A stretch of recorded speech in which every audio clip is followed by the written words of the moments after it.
Assalamualaikum warahmatullahi wabarakatuh.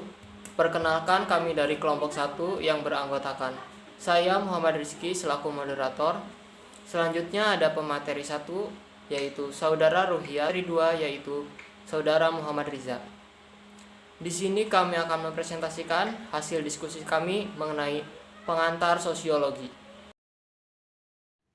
Baik, pengertian sosiologi secara terminologi berasal dari bahasa Latin dan Yunani, yaitu kata sosius yang berarti kawan atau bermasyarakat dan logos yang berarti ilmu. Jadi secara harfiah, sosiologi dapat diartikan sebagai ilmu yang mempelajari tentang masyarakat. Secara etimologi sosiologi, menurut seorang ahli yang bernama Kornblum, sosiologi adalah ilmu yang mempelajari tentang masyarakat, manusia, dan tingkah laku manusia di beberapa kelompok yang membentuk masyarakat. Selanjutnya, ruang lingkup sosiologi. Ruang lingkup sosiologi mencakup pengetahuan dasar pengkajian kemasyarakatan yang meliputi 1. Kedudukan dan peran sosial individu dalam keluarga, kelompok sosial, dan masyarakat. Kedua, nilai-nilai dan norma-norma sosial yang mendasari atau memengaruhi sikap dan perilaku anggota masyarakat dalam melakukan hubungan sosial.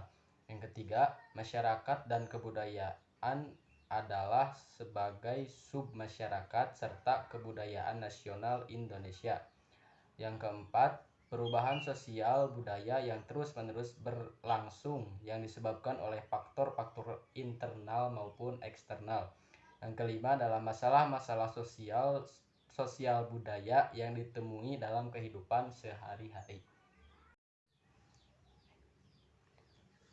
Ilmu sosiologi pertama kali muncul sekitar pertengahan abad ke-18 Masehi, dikenal di masyarakat Eropa oleh seorang sosiolog bernama Auguste Comte dari Prancis. Kelahiran sosiologi tidak lepas dari proses perubahan jangka panjang yang melanda masyarakat Eropa Barat pada abad pertengahan. Menurut Leyendecker, perubahan-perubahan tersebut antara lain: 1. Tumbuhnya sistem kapitalisme pada abad ke-15. 2. Perubahan tatanan sosial dan politik dari bentuk kerajaan sentralis menjadi bentuk gilda, kemudian menjadi merkantilisme.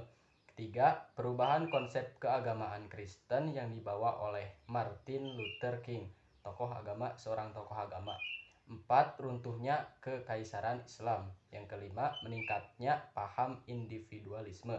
Yang terakhir, antusiasisme masyarakat yang tinggi akan ilmu pengetahuan. Terima kasih. Yang selanjutnya ada pembahasan tentang manfaat dari ilmu sosiologi. Nah, salah satu peran dan juga manfaat dari ilmu sosiologi ini yang pertama adalah sosiolog sebagai ahli riset. Nah, seperti ilmuwan lainnya, para sosiologi berfokus pada pengumpulan dan penggunaan data. Tujuannya adalah untuk mencari data kehidupan sosial masyarakat. Data tersebut akan diolah dan menjadi pemecah bagi setiap masalah-masalah sosial. Yang kedua, ada sosiologi sebagai konsultan kebijakan. Prediksi sosiolog dapat membantu memperkirakan pengaruh kebijakan sosial yang mungkin terjadi. Artinya, kebijakan diambil dengan harapan menghasilkan pengaruh atau dampak yang diinginkan. Yang ketiga, ada sosiolog sebagai praktisi. Beberapa sosiolog terlibat dalam perencanaan dan pelaksanaan kegiatan masyarakat. Mereka memberi saran-saran baik dalam menyelesaikan berbagai masalah, hubungan masyarakat, hubungan antar karyawan ataupun hubungan antar organisasi dan lain sebagainya. Yang terakhir ada sosiolog sebagai guru atau pendidik. Nah, beberapa sosiolog terlibat dalam perencanaan dan pelaksanaan kegiatan masyarakat. Dalam pendidikan, sosiolog berperan dalam mengajarkan dan mengembangkan ilmu di berbagai bidang serta memberikan contoh-contoh yang terjadi di lingkungan masyarakat. Jadi sosiologi ini mengajarkan tentang ilmu-ilmu sosial dalam bermasyarakat ataupun dalam berinteraksi dengan satu sama lain. Nah, materi yang selanjutnya ada hubungan sosiologi dengan ilmu lainnya. Yang pertama ada hubungan sosiologi dengan ilmu antropologi. Nah, objek kajian sosiologi adalah masyarakat. Masyarakat selalu berkebudayaan. Masyarakat dan kebudayaan tidak sama, tetapi keduanya saling berhubungan erat. Masyarakat menjadi kajian pokok dari sosiologi, sedangkan kebudayaan ini menjadi kajian pokok dari antropologi tersebut. Nah, makanya kedua ini saling berhubungan satu sama lain. Jadi saling menyangkut satu sama lain. Nah, yang kedua ada hubungan sosiologi dengan ilmu sejarah.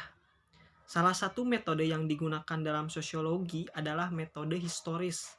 Dalam hal ini, para sosiolog selalu memberikan persoalan sejarah kepada ahli sejarah, sehingga ilmu sejarah dipengaruhi oleh perkembangan sosiolog.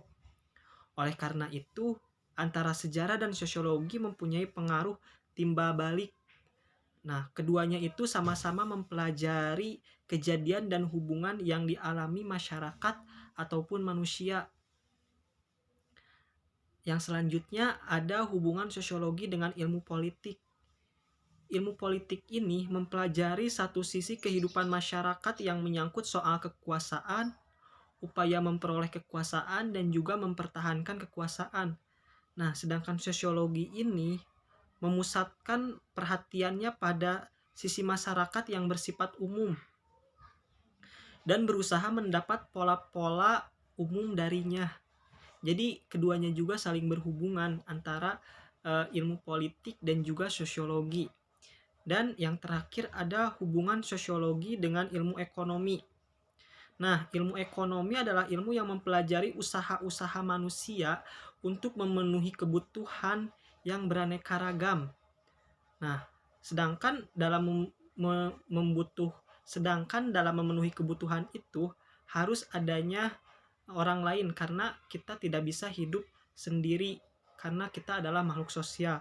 Oleh sebab itulah sosiologi di sini memusatkan dalam hal kerjasama dan juga saling menguntungkan.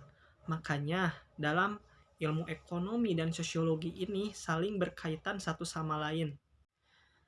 Yang selanjutnya ada materi tentang konsep. Nah, konsep ini berasal dari bahasa Latin yaitu conceptum yang artinya sesuatu yang bisa dipahami. Pengertian konsep yang lainnya adalah serangkaian pernyataan, ide ataupun gagasan yang saling terikat tentang berbagai kejadian ataupun peristiwa dan menjadi dasar petunjuk dalam melakukan penelitian. Nah, sedangkan menurut para ahli, yang pertama menurut Soedaji. Menurut Soedaji, pengertian konsep adalah ide abstrak yang dapat digunakan untuk melakukan klasifikasi atau penggolongan yang pada umumnya dinyatakan dengan suatu istilah atau rangkaian kata. Yang kedua ada menurut Bahri. Menurut Bahri, pengertian konsep adalah satuan arti yang mewakili sejumlah objek yang mempunyai suatu ciri khas yang sama. Konsep sendiri pun dapat dilambangkan dalam bentuk satuan kata. Yang ketiga ada menurut Singarimbun dan Effendi. Menurut Singarimbun dan Effendi, pengertian konsep adalah generalisasi dari sekelompok fenomena tertentu sehingga dapat dipakai untuk menggambarkan berbagai fenomena yang sama. Konsep merupakan suatu kesatuan pengertian tentang suatu hal atau persoalan yang dirumuskan. Yang selanjutnya ada menurut Aristoteles. Dalam bukunya The Classical Theory of Concept, Aristoteles menjelaskan arti konsep adalah penyusun utama dalam pembentukan pengetahuan ilmiah dan juga filsafat pemikiran manusia. Yang terakhir ada menurut Woodruff. Pengertian konsep menurut Woodruff ini dapat dibagi menjadi 3 macam, yaitu yang pertama, konsep dapat didefinisikan sebagai suatu gagasan ataupun ide yang relatif sempurna dan juga bermakna. Yang kedua, konsep merupakan pengertian tentang suatu objek. Dan yang terakhir adalah konsep adalah produk subjektif yang bersumber dari cara seseorang membuat pengertian terhadap objek-objek atau benda-benda melalui pengalamannya setelah melakukan persepsi terhadap objek ataupun benda tersebut. Yang selanjutnya ada materi tentang generalisasi. Nah, generalisasi ini adalah suatu penalaran yang bertolak dari sejumlah fenomena individual menuju kesimpulan umum yang mengikat seluruh fenomena sejenis dengan fenomena individual yang diselidiki.